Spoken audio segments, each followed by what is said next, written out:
All right, hello everyone, and welcome to another episode of CanOpus Chats with JD Pryce. Today, I am honored to have two wonderful guests who are pedagogues, and you're going to hear all about what that means in the theater industry. And so, Lessig in his book on code talked about computer coding in the West Coast and the East Coast, and we're not going to do that today, but we're going to hear from these two faculty members who are on the West Coast and on the East Coast as they talk about their theater code. So welcome, Dr. Daphnie Sicre and Professor Karl O'Brien Williams.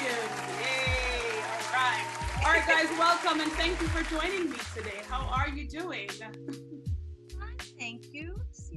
Enjoying the California sun. No humidity. Yeah, don't brag because we're experiencing warm weather now. In December, you could really brag. Oh boy, Janet, thank you so much for having us. Thank you. I'm doing well considering, I'm not in the California sun, but I am in that Jersey City heat. All right now, so welcome. So we have you both here.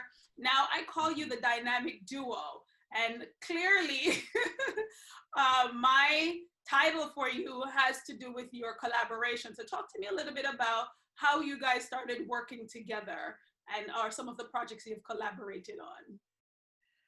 Well, I think it's important to know how we met. All right, so go ahead, tell me a little bit about that. I think it starts there, right, Karl? Oh yeah. So I'll just give you the first line. I was her student. Oh, you were her student? Yes. But he's older. He's older. Well, in essence, I have had some students whose age really exceeded mine, so I understand. Go ahead. There you go. So I remember getting this email from the student. He was in Jamaica when he was dealing with his visa and all this paperwork. This frantic email that they might not make it to the first day of class, and I was like, it's okay.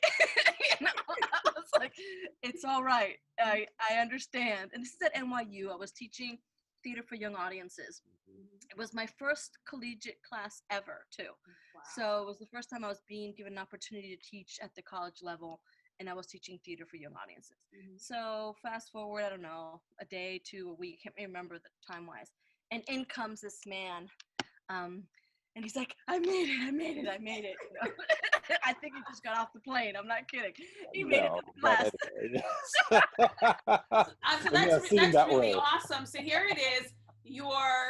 Your start began in the classroom, or it started really through email messages. But this class, here you were at NYU teaching your first class, and he's here now trying to make it into the class. What was that like for you, Karl? Oh boy, it was, meeting Daphne, you see this woman, such a burst of energy and with a genuine love for the subject, the topics, and just the way, there was a lot of work, but it was such good work. Like everything that was assigned to read, everything, it was just wonderful. And she made that class what it was, Theater for Young Audiences. And I credit that class and a number of the others I had with giving me a lot of vocabulary, which is great when you're doing educational theater and you're going to take theater and apply it into various spaces outside of just the formal education system. Because I had a formal education, and as I always say to people, I think I was doing teaching artist work before I knew I was a teaching artist, right? But then, having those tools and realizing, oh, there's an entire vocabulary for this, gives you agency and gives you that extra confidence to know. It elevated your status, and now you're speaking the language. That is reflective of the environment. And so you can be technical in that way. We have another fun fact, Janet, though. We also were in class together. Oh. So, how bizarre and strange that is, because I was still a PhD student. Right. And so, here I'm his teacher, and then we go off to this, and then we show up to a class, and I'm a student in a class with him, right? And so Wow. I don't know what that was like for Karl, but for me, And let me tell you, it was it was awesome because it was one of these classes that was at the timing was perfect. It was one of those classes that was in the evening, right? And it was puppetry and mask making. Okay. Fantastic, because this is the kind of class you want to share with a professor, Right. because it just kind of breaks down. So you're working on tables and you're working with clay and you're working with all these different materials, and you're just having fun. You're building and creating, and it gave us a chance to play. So everyone in that class, the playing field was leveled when you're dealing with art supplies and paint and mess and to try and create something kindergarten at an elevated level all over again. You know, those kind of settings can be very therapeutic. So art therapy and just expressing yourself creatively is therapeutic as well. And so here it is, you are in a learning and academic environment, and you're able to combine things that you enjoy doing in such a way that is going to enhance your learning, but also put you into a setting where you can influence how others learn and accept the discipline. And I think that is quite instrumental to where you are. So now I've learned how you've met, from student-teacher relationship to actually being classmates, but now you're collaborating outside of that setting, because now you have earned your doctorate and you have done amazing work beyond the classes that you've taken at NYU, and together you are impacting the world. So I'd like to hear a little bit about now how that collaboration from classroom environment to where you are now, how did that transition occur? Well, I'll tell you that two things. Like, I just knew I wanted Karl to be my friend. There was some beautiful, incredible energy about him, his soul, his heart, his spirit. So as a teacher in the classroom, I had to be like, I'm the teacher in the classroom. Even then, as like a co-student, I still had to I'm still a teacher in his other classroom, right? But as soon as the class finished, I think Karl came up to me and Karl was like, can we go for a drink now? And I was like, oh my God, yes, please, let's go for a drink. Yes, please. I'm not your teacher anymore. Yes, please, let's go. Yes, it's over, right? Those lines of demarcation have ceased. And I think it started with that, in the sense that we then started talking about multiple things. And when you're in grad school, you end up collaborating in many projects. So we were already collaborating in grad school. But it starts with literally having a drink and having a conversation, stepping away from that academic setting, and then learning who we are as individuals, and then falling in love with what an amazing, incredible human being Karl is, how talented, and his writing, and because then when you get to actually sit down with a person and talk, you discover so much more about them. And I discovered that he was writing, that he had this play he was writing, and he wasn't sure if it was theater for young audiences or not. And he had written this other play, so then we just started talking about the work and what he could do with the work. Now, Karl, let's talk a little bit about the skill set. So from what your Daphne is saying, that you're writing, you have ideas of establishing a company. Now, what are some of the skill sets that you saw in Daphne? Because we talk about when people start working together, you focus on your strengths and you source yourself with people who might have strengths in the areas that are not yours. What were some of the skills that you observed or saw in Daphne? I think the first thing is the passion and love.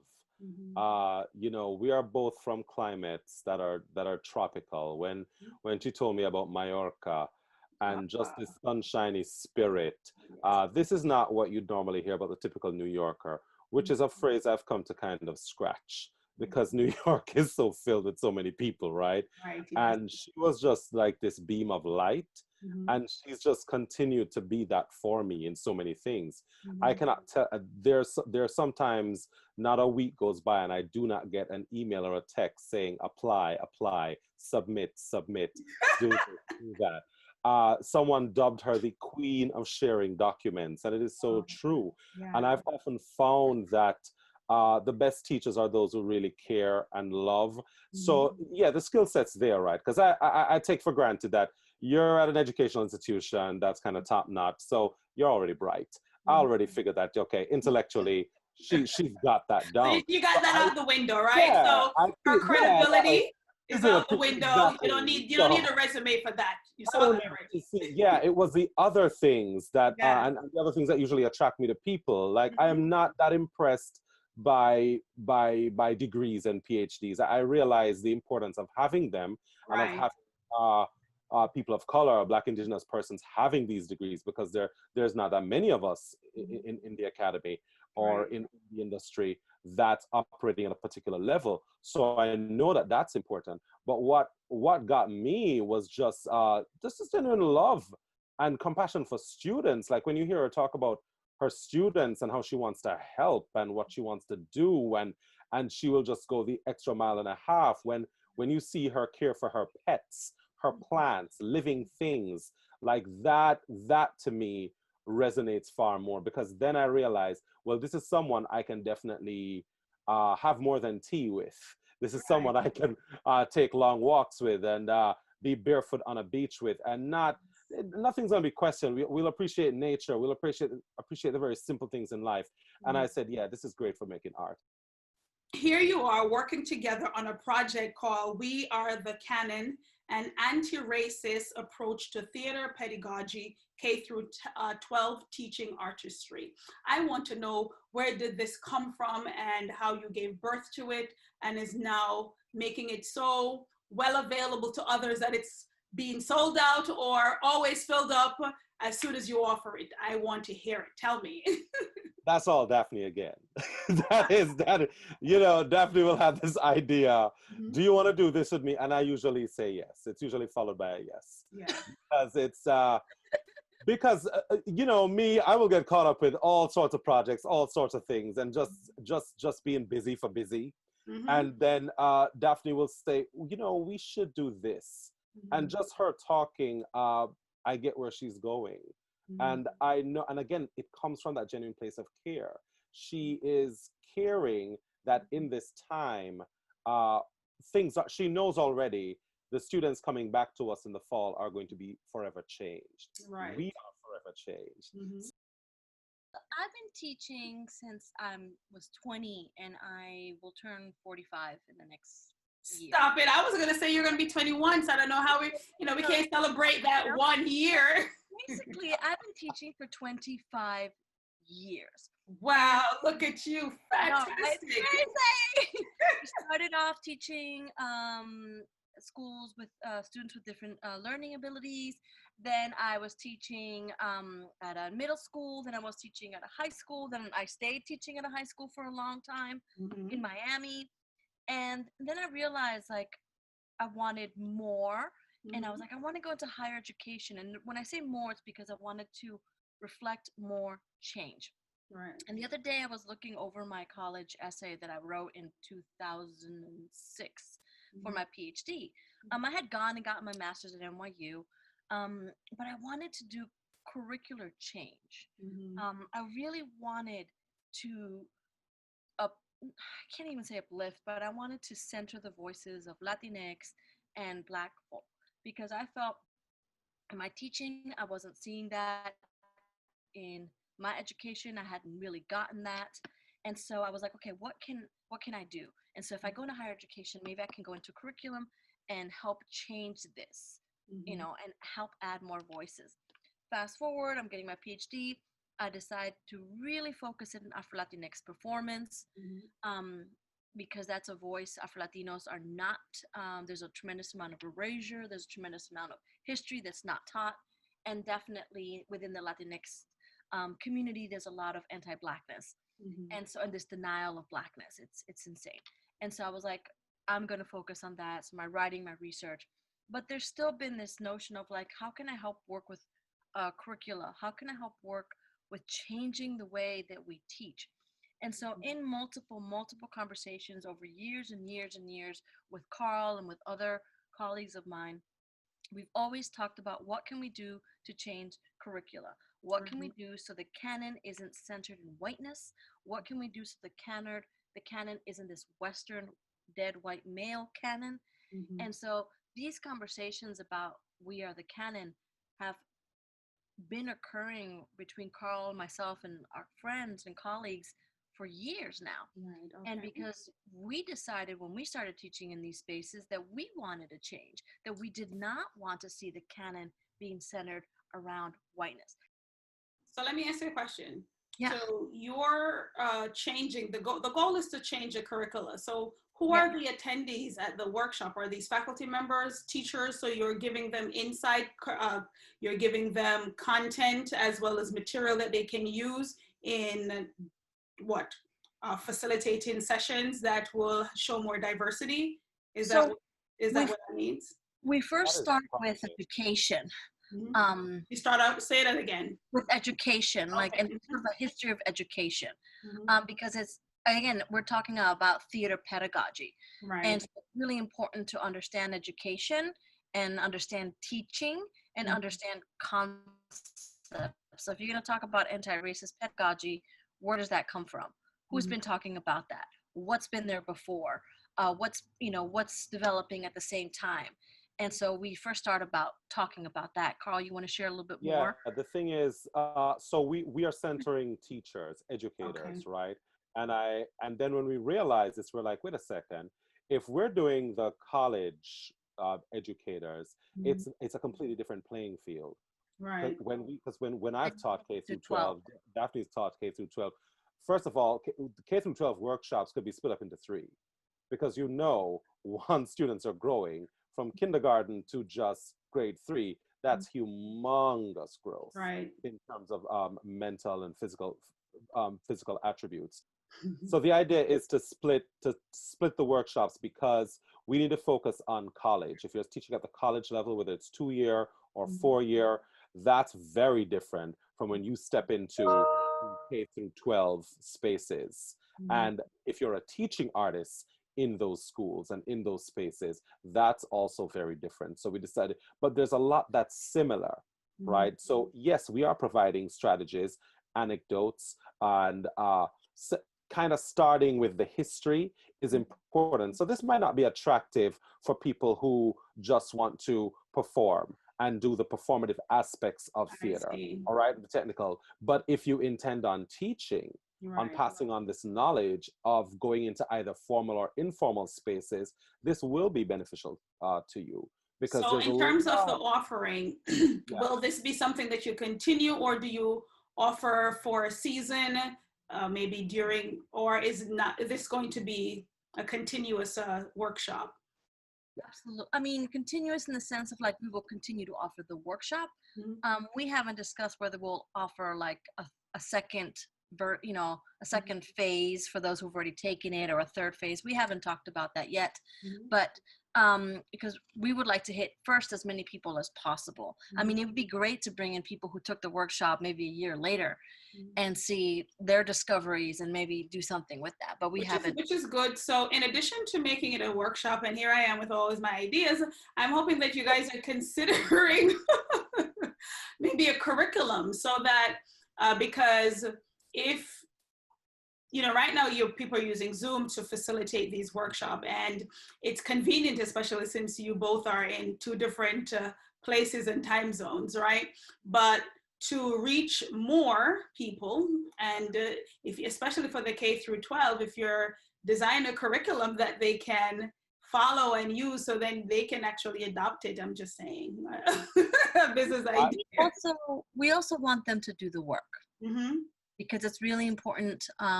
Anti-racist pedagogy is about doing the work every single day. And it's about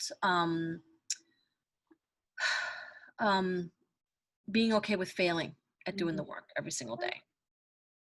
How have you both and your schools are reimagining the space to accommodate students? Oh, we're doing that right now. That is the work that I think anyone who is teaching theater in the fall is engaged in at this moment. Right. People are researching, people are reading. I myself, with the production company Brata, we're a part of a coalition with 2 other companies, one in Hawaii, Kumukohua Theater, and Conch Shell Productions, another Caribbean production house in Queens. And we're doing live stream theater we're doing it every Friday in July. Tonight's the last one. at 8 o'clock. And thank you. And it's been fantastic. It's been a learning experience because then we've engaged someone who she's fantastic trainer in how to stage manage and do all of these different OBS and Restream. I don't want to call their names because they're not giving you any money, but they're all of these they're all these platforms and software that's out there that can do this. And one of the things I want to do is I've already asked to get her fees about training my non-teaching adjuncts in this so that they can help our theater production classes in the fall.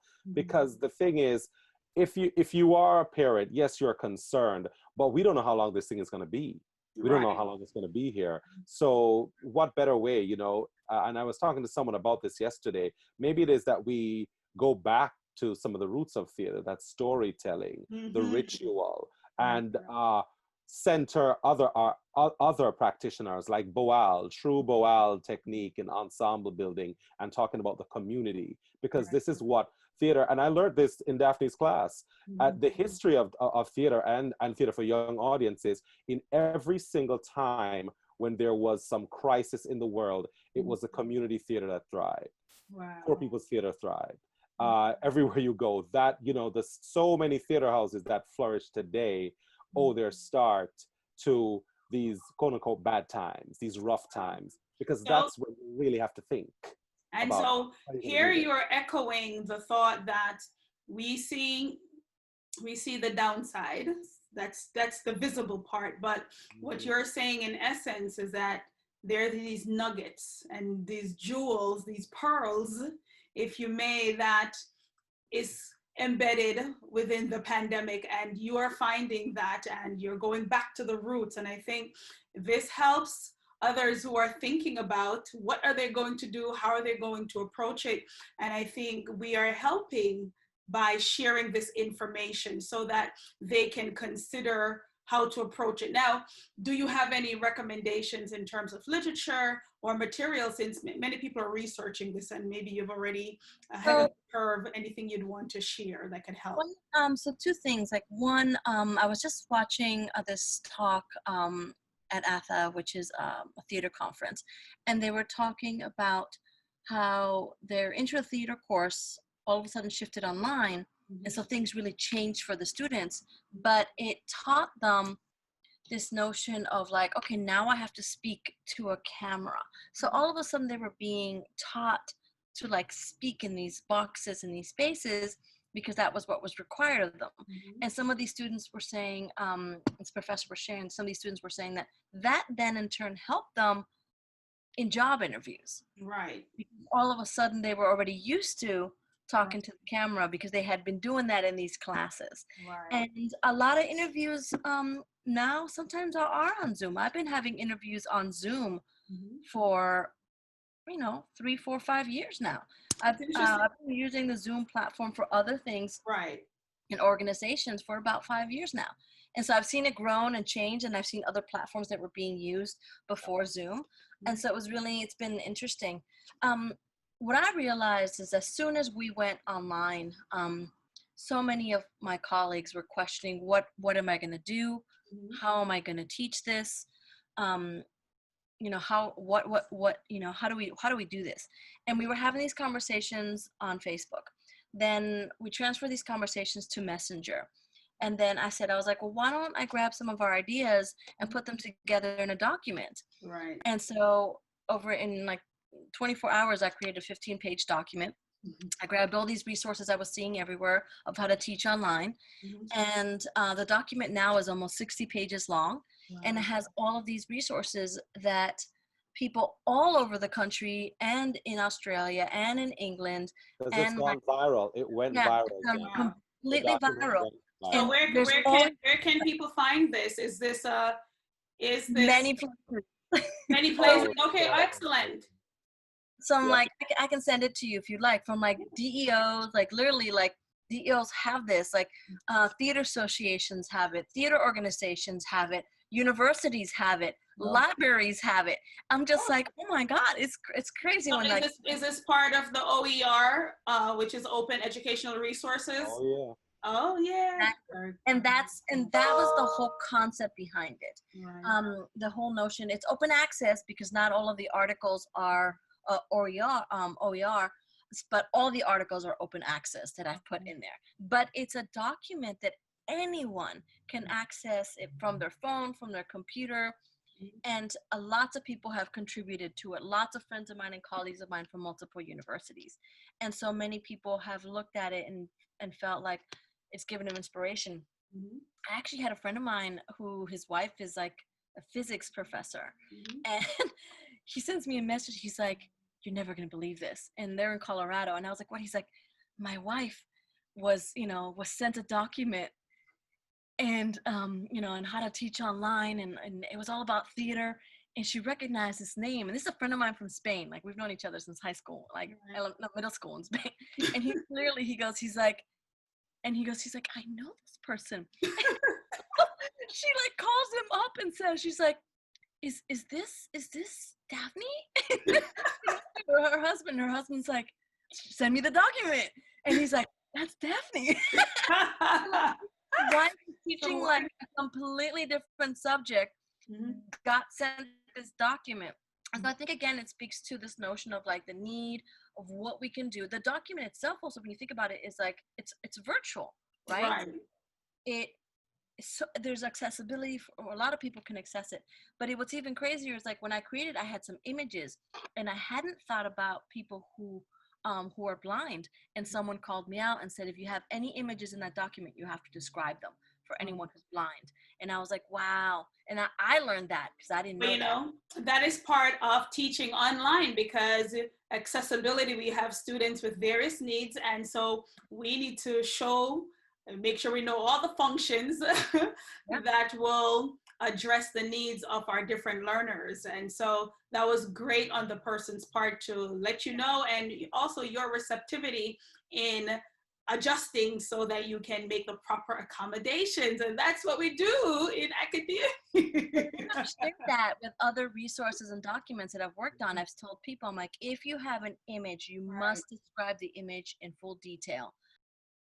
Teaching online, if you're a good teacher, and you look at your lessons, and when you're done teaching a lesson, you reflect on it, and this is what good teachers do, and think about the things that you could have done, what you want to change, what you are going to change, and then do that the next time you teach the lesson. You should be able to enter these online spaces and teach online, because it's about you're changing the modality, but you're not changing the essence and the core of teaching.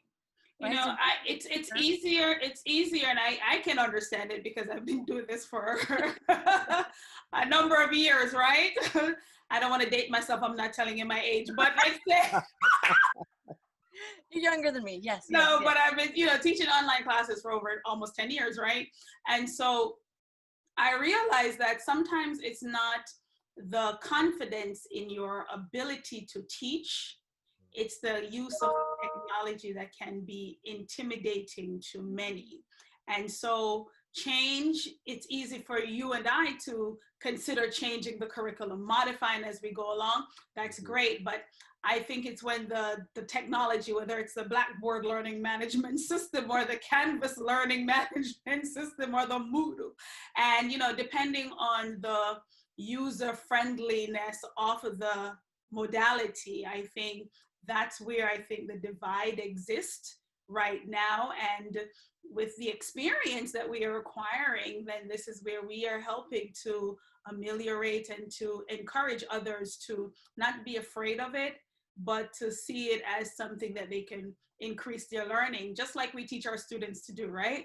So here it is, we're teaching them how to perform and to present in this medium, and showing them it's not just acquiring the information to perform as a theater student, but also now these job skills that they need to enhance and increase to be functional and transitional into the workforce. So it has benefits in there. As we wrap up our segment, I'd like for you to tell us any little, give me the juice. Any other project on the horizon that we should hear about? 2 seconds, go for it. we're hoping to submit to write a chapter about the work that we're doing to a book. Awesome, awesome, awesome. See, I didn't give you the name Dynamic Duo for nothing. I ascribed it because, but again, this is great because we talk to our students about collaborative learning and gaining and gleaning from each other, and you guys are epitomizing this same notion. I congratulate you both on launching this workshop, and I'm looking forward to hearing more about where you're going and what fall 2020 looks like for both of you. At the end, we're going to meet and have another conversation about, so how did it go? Right? Yeah. Thank you guys for joining me today. I really appreciate it. And this was awesome. Great seeing you. Big hug.